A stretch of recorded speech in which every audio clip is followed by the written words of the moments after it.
Hello, this is Emran Chibishi. Our World Cup show continues, SBC Goals for Your World Cup show. Today, the opening day concluded with Ecuador going into Qatar and beating them 2-0 on their own home pitch behind the brace from Ener Valencia. We'll get to Ecuador and how they played, but Qatar really disappointing as the host in a game that they really needed to win if they wanted to get out of this group, having to face Netherlands and Senegal later. Very, very bad performance in that first half especially. We've seen this Qatar team play in the last Gold Cup and even the Copa America in 2019, and they showed signs. They showed a little bit of promise. They won the Asian Cup. You cannot be a bad team and win the Asian Cup. It was Korea, Saudi Arabia, Iran, and all of them. But they did, in Japan and Australia. But they did. And she just didn't show any of the qualities that they showed. Today it wasn't about, quality.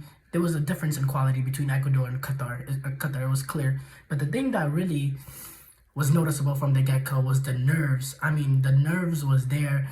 Simple controlling the ball from in the midfield. The first touch was off. The center backs did not know what to do once they got the ball. They were scared to play out. They tried. The only really type of set of play that they did, the only pattern of play was knock it down across the field, but they couldn't connect on any of the diagonal balls. It was just very, very frustrating. And then the most disappointing part of it too is that their two best players, players that they relied on, Al-Haidos, had a stinker. There was one play, the ball got laid into him in the midfield, and he had a simple chance to control it, and the ball goes under his feet.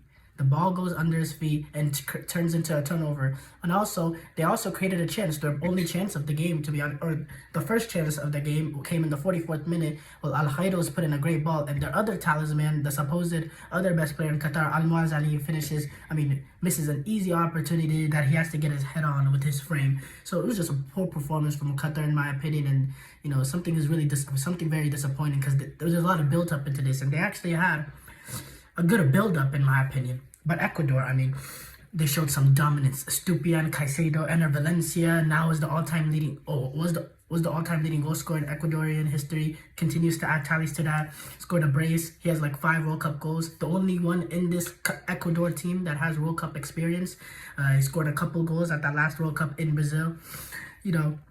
So yeah, Ecuador. Ecuador did impress me. I know they were a good team, because to get out of the CONMEBOL World Cup qualifiers, you have to have talent, you have to have grit, and they showed it, and they did it comfortably in CONMEBOL. So should this have been surprising? No, but they didn't really get out of the second gear, which is, I think that's the alarming part if you're a Senegalese or Netherlands fan. The fact that they didn't even have to get out of second gear in this game. But yeah, for Ecuador, it was just they did what they had to do, and I was impressed with them, but also very, very disappointed in Qatar. Tomorrow, England plays Iran, Senegal plays Netherlands, USA plays Wales. Those are 3 games that we are dying to look for, and more content will be coming on those games as soon as they finish. Thank you all for watching. Peace out.